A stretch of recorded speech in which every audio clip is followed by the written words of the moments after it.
We've got Chris on technical, Neil on insight, and Steve in the driving seat. It's Talking Formula One.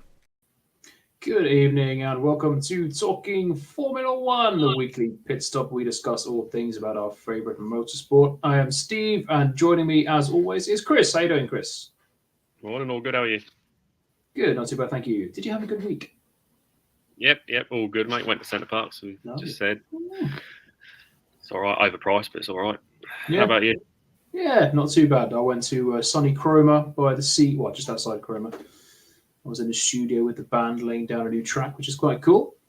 It's good to hear you had a good week. Well, this week in Formula One, we are looking ahead to the Las Vegas Grand Prix. It's not very often we get to welcome in a new venue to Formula One, apart from Miami fairly recently, of course, another American race. And I'll say looking ahead to Las Vegas rather than looking forward to Las Vegas, because it seems to be there are a fair few people who aren't looking forward to Las Vegas. Where do you sit on this this side of the fence? Are you looking forward to it? Not really. No, not really. No? Everything about it just seems like a catastrophic error, from track layout to start time to time of year. Yeah, it all seems to be going wrong, really. So I can't see how it's going to be a great race. The track layout to me doesn't seem like it looks like it's going to be a great track, to be honest. But we should always remember that we've got to give it a chance. Got to give it a chance. I can't be the only one who, when I look at the track, sees an upside down pig, right? Yeah, I've seen it go around, yeah. Yeah, it was not just me. I was quite relieved when I saw that, when it had a picture of Homer from the Simpsons movie holding it up to the ceiling singing Spider Pig. But it was with the Las Vegas track. I just don't think it. What I think is, what's the problem with modern F1 tracks is they always think that it's a slow corner or a long straight. Now that, for me, very rarely works. So for me, you've got to have a slow corner into, or no, sort of like a mid-speed corner into the straight, so you can get into the slipstream, because you get the old concertina effect that Martin Brundle always says. The car in front is always a car length ahead on traction. So unless they're terrible, so I always think that it's got a few of those in there. They're the long straight, halfway, and it's. I've raced on the Formula One game, and obviously that's going to be completely different to obviously real Formula One. But it's a bit of a dull layout. It's just three really long straights. The start-finish straight isn't quite a start-finish straight. There's a curve in the middle of it, which is weird, very weird. The thing that sort of caught my eye was, now I saw it on the game, and then obviously I've seen photos and people talking about it. The pit exit is a strange one, because it comes out on the inside of turn one. It's like almost a 180-degree turn. And the pit exit's out right in that, which is... we've seen some dodgy pit exits in, I think Korea springs to mind at one stage. But this is a strange one. I can't help but get the feeling there might be one or two near misses, I think, when the car's coming out of the pit. Yeah, I'm down looking at the track layout, really, to be fair, and where it comes out is a bit strange, really. I think Zandvoort's a bit similar, really, but they're not. They always seem to get away with it. I think out into end of turn one. Yeah, the difference I've seen with Zandvoort, and because I thought the same, Zandvoort, you get 180, you left at 180 corner, pit lane on the inside. Zandvoort's got a barrier between that and the actual circuit, whereas the inside, the turn at Vegas is literally just the white line, and there's no barrier, nothing like that, which could be a potential concern. But I think there are bigger concerns. When I saw photos, apparently the paddock isn't finished yet. The locals aren't impressed. There's a lot of disruption, obviously. They are fuming. Lots of disruption. It's amazing. We're going to be racing down the strip, but look what we've done to the rest of Vegas. And it's going to be cold. If word is to be believed, it is going to be cold. Very cold. Yeah, it's all a bit of a issue. All a bit mistaken, really. I saw a news article about someone who owned a gas station and they completely blocked off their gas station, and they're about $2 million down on turnover purely since they started building the racetrack. So Jesus. A lot of people, they've hidden all the fountains, the volcano, all that jazz has been hidden.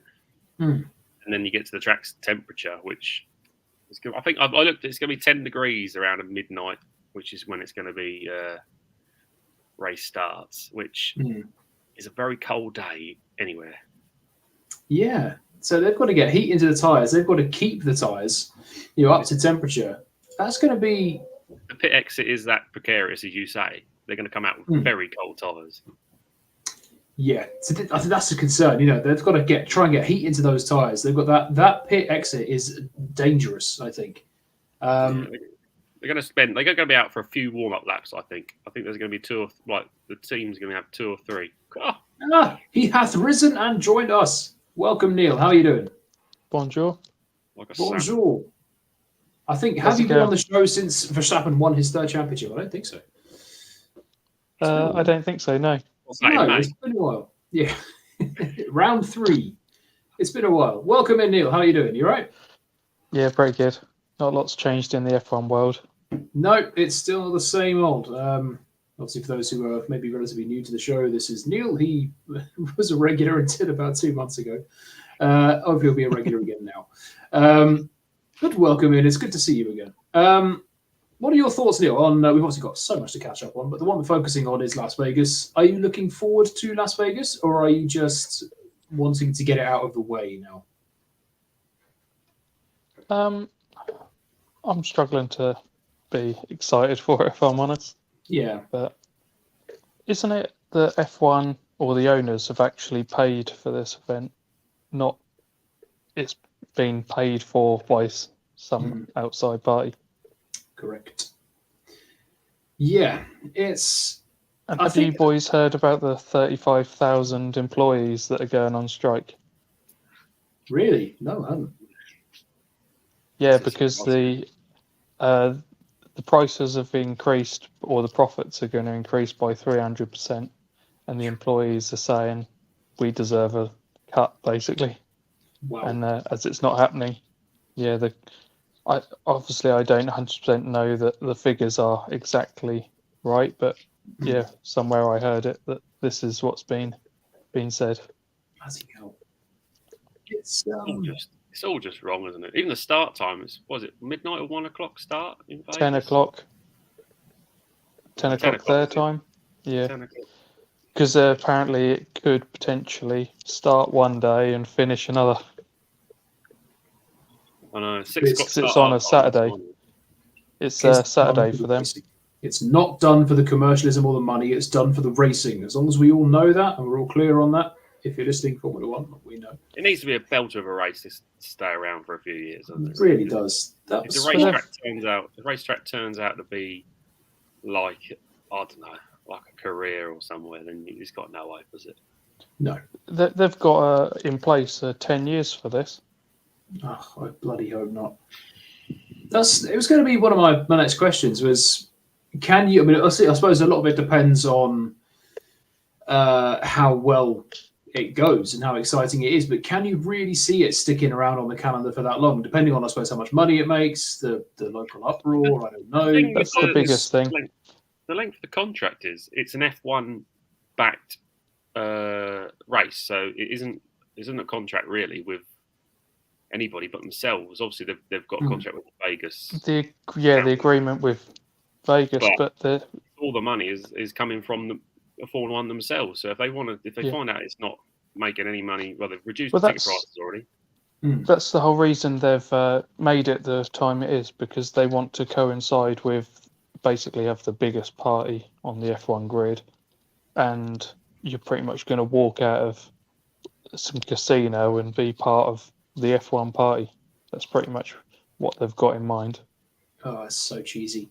But like you said earlier, Chris, well, they blocked off things like the fountain. Yeah, they blocked off all these sort of Vegas landmarks, things you're associated really with Vegas in some way. And they blocked it all off. And it's not like the driver's going to be driving past going, oh, cool, because they're going to be concentrating on the race. I can't see the point. It's all for the glitz and the glamour. Leave that to Monaco. You know? Yeah, it's pretty much been accepted that a lot of people are going to be half cut and not know anything about Formula One. They're just there for the big party. Including Daniel Ricciardo. He'll be drunk. He's having a good time. But it's, I don't know. That's the thing. It's got nothing to do with the actual motorsport.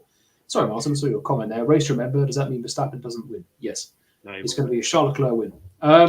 the thing is, Monaco shuts down for the whole of May in order to put the F1 on, but it also has a couple of other races as well. But it spent 60, 70 years doing that. It's used to that. That's what they do in May, and they're all rich enough to bugger off for the month. I think that's the difference, isn't it? You know, like you say, you're shutting down. I mean, obviously, Monaco shuts down for this period for the race.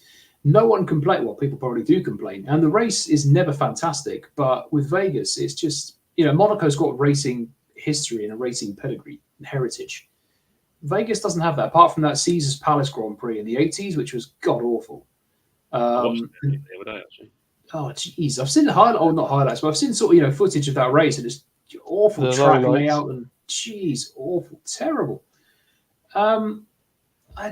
It's all for the glitz and the glamour, and I don't think they've ever thought it would actually make a genuinely good race. That's where the problem is. You know, people make a circuit to think this will be a great racetrack. They've done it to go, look at the lights and shiny and money. This race will indicate a little bit, because obviously they want to get rid of. I don't know if they are getting rid of tyre blankets. It'll be interesting to see with the low temperatures how well they go on such. Obviously, they'll come out of the blankets at the set degrees, but they'll quickly dissipate with the air temperature being only 10 degrees. So track temperature is going to be less than that. Do they come out of the blankets between 50 and 70 degrees? Yeah, I reckon. With the temperature it is, by the end of the pit lane, they'll be down to 20. So that's cold. I can't remember. Is it Baku? They're pretty much expecting that you'll go into some of the sharp bends with that same experience. You're going to have a lot of locking up after long straights. Well, the brakes will be ice cold because you won't be warming them up. So, I think the first coming out of the pit lane, you've got that long straight, haven't you? Well, you don't warm up your brakes on a straight, so you're going to literally come out of the pit lane and go into a 90-degree right-hander at the end of a pit straight, at the end of a back straight, on cold tyres and cold brakes. And you've also got there's really long back straight as well, isn't there? There's just an insanely long back straight. Is it the back straight where they're saying that could be the best overtaking opportunity, because that's the only one where you haven't got a twisty section before the straight? But it leads off a 90-degree right, which always annoys me. If that come into a little swooping, I don't know, 6th gear, 140 mile an hour, and then in slingshot into it. But because it looks like it's going to be a slow corner. You think if you're coming out of there at 120, 140, you'd be clipping the limiter for half that straight? They'll be up the limit of 3/4 of the way, I reckon. So, how long is it? It's like 1.5. I think it's something like that, isn't it? It's circuit. It is. What are you looking at? Current circuit length, or straight? The straight length of the straight. The whole thing is 6.2. Most of that is that straight. Most of it is a straight. I've really struggled to get. It's been mentioned that they'll go with, or most likely at this moment, they'll go with Monza setups. I can see it, because apart from sort of little twiddly bit, turns 6 to 9, there's not really any corners that are going to warrant high downforce. So, can you see any teams struggling in particular? You're thinking about something like Brazil, for example, where you had obviously quite a long straight there, with Mercedes being left behind by quite a few teams. Are there any teams you think, aside Red Bull, who might be strong or who might struggle? I think Haas will be strong because they fire their tyres up as quick as anyone, and they kill it. Sorry, no, you go. It's been mentioned that Red Bull struggle to fire their tyres up, so especially the fronts. I don't know if you guys heard that. Whether that will help us this weekend. They tend to go out early to try and maximise getting the car into the working window. They don't want to get sort of caught out through that. So that wouldn't surprise me. But Haas, Yeah, I agree. Haas, yeah, they could be within a shout. Hulkenberg's gone back to the old car, hasn't he? He's ditched Has the he? he's ditched the updates. He says they don't work for him, so he's wow. gone back to the old car. Brilliant. What do you think about McLaren being terrible on slow corners? How they'll fare? It's quite a draggy car as well, which they're taking a bit of drag out of the car recently, but it's still not as good as the Red Bull. But I think McLaren will be quick. Aston Martin will be quick because they're quick in the slow corners. I am quietly optimistic for Williams. That car is slippery. You know, we've seen in circuits like Monza, for example. I think Williams will be in with a good shout here. I think it's going to be an interesting battle, certainly in the midfield. Like you say, with Haas, you got Williams, possibly teams like Aston. If Aston are going to continue to, pick up from their Brazil form, but they'll be in the running. Maybe not for a win, but for a podium, for some good points again. Stroll seems to have turned the corner. The RB 18.5, also known as the AlphaTauri, that'll be quick. Yeah. Now you got Danny Rick. He'll be loving it. Danny Rick is going to be loving this weekend, isn't he? They've got the rearest suspension of the RB19, hasn't they? The AlphaTauri. That's what was their update in Austin. I think Danny Rick is 2024 champion. And they're getting the floor in Abu Dhabi. Starting early. Wow. So, interesting. So we've got 2 races left now, isn't it? The season, obviously, Las Vegas and then Abu Dhabi. So one we can't judge. We've not seen it racing yet. But the last one, obviously, is always a high octane, really, really exciting, absolutely fun race. But obviously, we've got Las Vegas before then. I think Mercedes will struggle again unless they've sorted out why their car was so slow in a straight line. They went the wrong way with setup, clearly. They were just getting left behind. They were getting passed by the McLarens, the Ferraris, the Alpines. If you're getting passed by an Alpine, something has gone wrong. The first time this year that they just ate their tyres. They had the worst egg on the grid by the looks of it. They just, from lap 2, they were looking after the tyres. Yeah. I know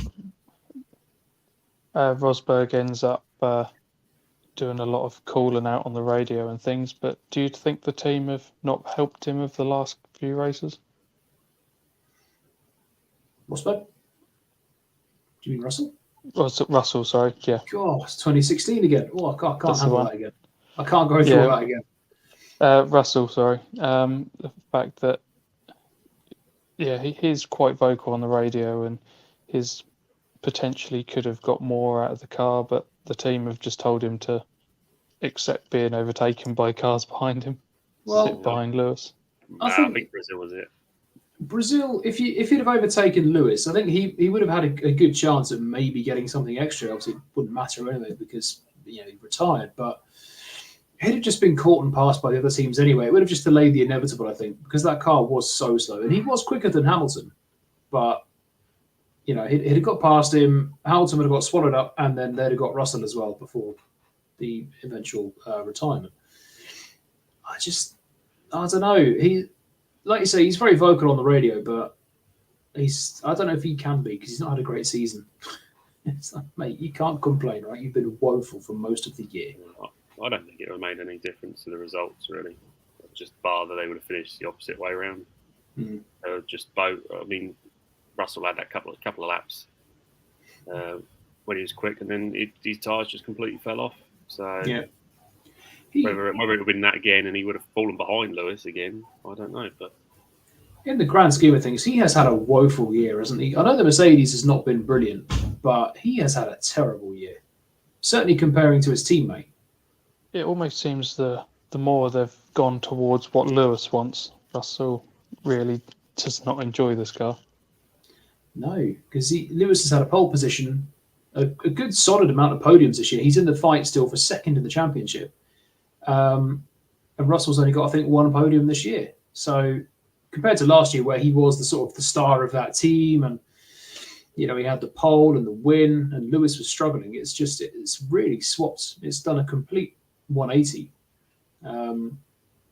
Lewis is getting on okay with that car, considering how much of a dog it has been at times this season. And Russell really has struggled to get the best out of it, even in qualifying. You could say that last year it was Russell was used to driving a dog of a car, so he could get away, he can get around the inabilities of the Mercedes easier than Lewis. Whereas Lewis has spent, I can't even think of the last time he had a bad car before last year, if it's ever at all. Probably 09. Yeah, so he'd be used to driving and the car responding to everything he wants to do. Whereas then he's found this car doesn't want to do anything he wants to do. So he's had to spend half a season trying to actually adjust to the car. I'm sure that they've brought the car back towards his driving style, because I think Toto Wolff has that thing in his back of his mind that he wants to win Lewis that 8th world title more than anything, even if it means sacrificing Russell. I generally think it's between the two of them. They'd sacrifice Russell. Oh, for sure. Yeah, I mean, even if Lewis is, I'd say pushing it age-wise, but he's not. Look at Fernando. But even though Lewis is the older driver, Russell's got the longer career ahead of him. You'd still back Lewis. Look at how many races he's won. Look how many championships he's won. Russell is not new anymore, but Lewis has the success, so you'd back him. He knows, and like you say, he's only ever in his career, he's probably only had one bad car, apart from maybe 23 wasn't brilliant, but he's had one car where you thought that was just awful, which was 09. And how he got that to a couple of race wins, I don't know. Lewis is still the face of Formula One, though. Yeah, I think Russell's a little bit in the same boat as Piastri. They're both really quick, but they just can't hang on to the tyres. Yeah, that is a problem, man. Those Pirellis are so sensitive. I was great. Yeah, have they signed an extension to their deal, Pirelli, or is it? Yeah, they have. Yeah. Is it true that if Bridgestone could produce tyres in time, we would have had Bridgestones this season? I'm not sure. I heard somewhere. Have a tyre war again. Bridgestone versus Michelin again. That'd be good. With how cold the temperatures are going to be, and we're getting the softest compounds, aren't we? And let's hope we're not going to have graining after a couple of laps. Oh, can you imagine that? Like 2 laps. How many pit stops are they going to have to make? It's like a 5-stop race. Be incredible. Well, it's an average stop at Haas, and how often they chew up their tyres. But yeah, I'm intrigued by the cold temperatures. It's going to be a hell of a factor. You've got to get the tyres warm. You've got to keep them warm. And like you said earlier, Chris, that straight is so long. You've got to keep your tyres warm. You've got to keep your brakes warm, because there's quite a tight chicane after that straight. And you're going to be ploughing into that chicane at a very high speed with DRS open, possibly in a battle with another car. It's a disaster waiting to happen. I hope it doesn't, obviously, but it's an interesting track layout, to say the least. Looks better than Vietnam's did, though. Yeah, I hope for F1's sake it does well, but I'm not convinced at this stage. Yeah, but if you think the race tracks that we could have, I know we don't need another American race. It is generally pointless. But the other tracks that are known to be good racing tracks, like Istanbul or Sepang, and we've given it up for an upside-down pig. Let's hope it's not a pig of a Grand Prix. Oh, well, I think it will. I'm watching a video of the esports champion, Lucas Blakely, going around it, just so I can actually, and it just looks either really slow or really quick. No in between, really. It's sort of a lot of braking zones, a lot of traction. So if you've got good traction, you're laughing. Yeah. But the bit of blurb around here, it says, sees drivers tackle an all-new circuit in Las Vegas encompassing the very best the City of Lights has to offer, including the famous strip. But you don't really see that because the cars are behind the barriers, so that's most of that hidden. And you're not really going to be focusing on the surroundings, are you? Unless you're actually there, you're not going to be focused on that. You're going to be focusing on hopefully the race, if there is one. I heard the fountains wouldn't be working either. No, they're not. Oh, it's going to be just a damn squib, isn't it? Like you said, there's tracks we could be going to. I mean, everyone knows I love Sepang. I've got a massive soft spot for Sepang. Probably one of the best circuits Hermann Tilke's ever built, if not the best. Istanbul, a phenomenal circuit. and you've got these incredible circuits which we no longer go to, and you go into places like this. Sepang offered incredible races in the time it was in Formula One, and the weather was just an unknown entity as well. It could be, I don't know, raining on lap 3 and then dry and sunny lap 5. It's a waste to have those sort of tracks sitting there not being used when we go into this just for the marketing and the commercialism of it. But no, it's for the racing. It's not for the marketing. The money. Well, we'll find out this time next week. We'll get to all have a great opinion. It's going to be the best race of the season. Next hell's going to break loose. With this whole scheme that they've got going and the whole marketing thing, they're planning on looking back on India with this sort of idea as well, because obviously the whole funding of it was the problem.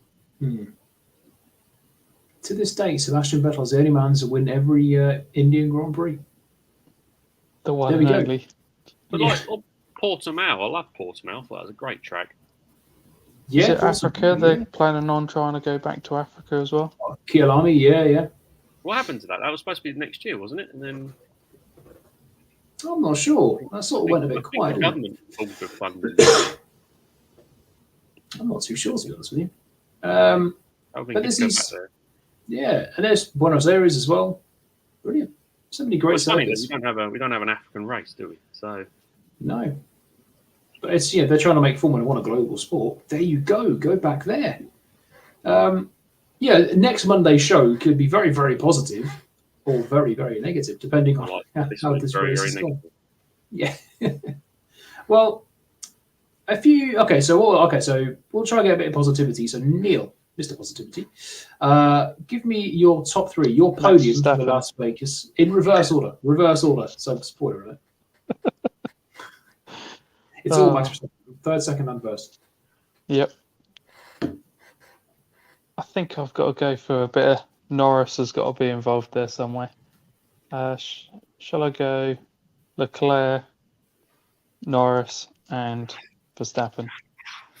Nice. Chris?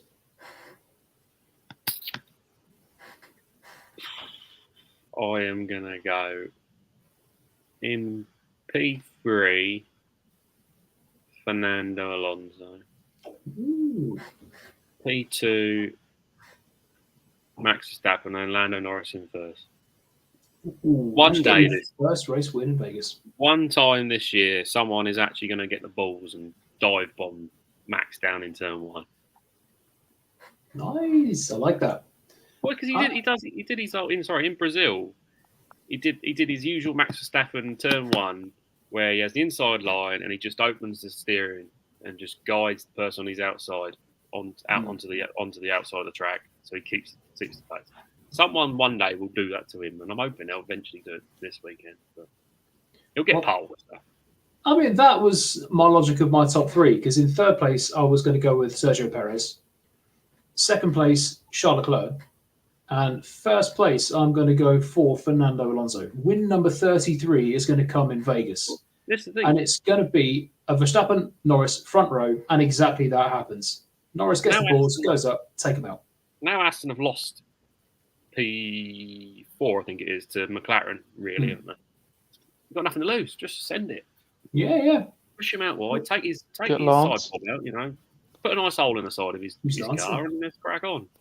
Well, I'm thinking that inside of turn 1, it is going to be Norris who sends it up the inside of Verstappen, and just they clip in a bit of damage there. Verstappen drops either down or out, same as Norris. Fernando sneaks through, and it's see you later, Fernando. Win number 33, Charles Leclerc 2nd, getting rid of some of that bad luck, and Checo Perez in 3rd. So thinking like this, could be interesting. Generally, lack of people challenging Verstappen. When Norris had his one and only chance last couple of weeks ago in Brazil, I felt like he could have pushed him a little bit more. Fully sent it. Because at the end of the day, Norris was going to be 2nd. If he got pushed wide and blah, blah, just send it. You've got, how many more opportunities is Norris going to have to win a Grand Prix? We don't know what McLaren are turning up with next year. No. But do you remember the belief was there because it was 8 tenths. He was in the DRS. He was right behind him, and then a lap later, he is 2 seconds behind. Well, Max went on the That's inside, scary. and he just pulled out. He should have gone on the outside and just late brake and hope the hell he made the apex and didn't go over track limit. But he didn't. So, What do you guys think of the progress McLaren have made? Incredible. very good. Absolutely incredible. Though it pains me as a Williams fan to admit that rivals are amazing, and after how the state McLaren were in at the start of the season, they've been amazing. You know what? 10th in the standings after a couple of races. That car in Bahrain was an absolute dog. And look at them now. They, multiple podiums. Was it this season they sprint had brake issues first race? Yeah. Yeah, I think was it Bahrain this year? One of them retired, and the other one kept having to come into the pits to have his hydraulics topped up. Yeah, Yeah. I think it was Bahrain. But they knew Yeah. at the first race that their car was horrendous, and they already said that the European season was when they were going to turn up with a new car, and hopefully it was all going to be better. But It's been amazing. the new thing for next year, which is going to be great for us, is the report that Red Bull have managed to eliminate any issues under wind. So their rear end isn't going to be affected by any gusts of wind. No. Obviously, they need extra. Yeah. Yeah, they are struggling, to be fair, bless them. They've had a difficult year. Next year has the potential to be very, very good. But like I say, it could be a bit stagnant until we get to 25 or 26, really. 2025, I think, will be the stagnant one, wouldn't it? Because people are going to be focusing on 2026. Yeah. Hopefully, 2024, we'll have a close midfield fight led by Williams. Also, Yeah, I was I'm asked with the other- you. Oh, sorry. I was asked the other day by someone who just watches as a casual fan, and they said, "Why doesn't Max have any issues? Like you see people having like engine issues or things like that." And I just think he's probably only driving the car at 75%. Yeah. If the car isn't He's probably stressed out, A warm-up engine mode. if the car's not stressed out, you're not going to push it to its limits and find like Mercedes did with Russell. Russell car overheated massively and all that turbulent air because that was a high stress level for it. But Max has never. When was the last time he had turbulent air? I know. It's like the Mercedes has had reliability issues. The Ferrari it's made of biscuits, so it's going to have reliability issues every weekend, it seems. Carlos Sainz didn't start a race. Charles Leclerc obviously didn't start last week. The week before. McLaren has a little bit, some little tiny gremlins here and there, mainly on Oscar's car, but. The Alpine, because it's French, it's a Renault, so obviously. I think we've seen every team have reliability issues. K-Mag's car quite impressively in Silverstone. But it's just the Red Bull seems to be just absolutely bulletproof. Even I can't think of any mechanical issues for Perez, even off the top of my mind. There might be one or two, but I can't think of any. More combat where he's been driven into the side of, or he's driven into the side of someone else, or been on his own accord.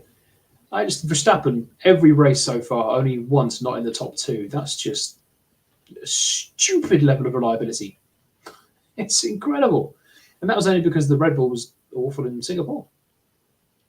Yeah. And everyone thought, finally, they've been feel caught.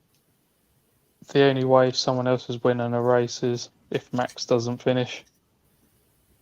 This is why my faith is in Norris to get overly keen into turn one and just absolutely slam it. What we need is a Haas to just qualify a P, and then just and Hulkenberg, who doesn't give a monkeys, or K-Mag, and just go straight into the side and go straight in turn one, push him wide, make him go somewhere else. Yeah. Someone who really doesn't give a monkeys. Yeah, just use the quote of Ayrton Senna. If you no longer go for a gap that exists, and then just there you go. But then Haas need the points, so probably not. I'd rather not ask because if they get more points, that's what we want. Ocon or Gasly, who really don't care. Yeah, they don't need the points. Alpine are stuck in sixth. They are far from cut off a drift. There's no hope of them getting anywhere. Where's Grosjean when you need him? One race wonder. Yes. He's got dropped by Andretti and IndyCar as well. He has, yeah. Poor Grosjean. Right, well, that brings us to the end, I think, of our little pit stop this week. So we'll be reconvening at Monday, 7:15-ish, reviewing what has hopefully been an exciting Las Vegas Grand Prix, but obviously the jury is out until then. Thank you very much for watching. I hope you have a good week and take care. And do enjoy the race. It starts at stupid o'clock, I think, on a Sunday. So I'll be up nice and early for that one there. So another early start. But have a great week. I've been Steve. Here's been Chris. It's been Neil. It's been Neil as well. We've had a Neil. So we'll see you next week. Cheers.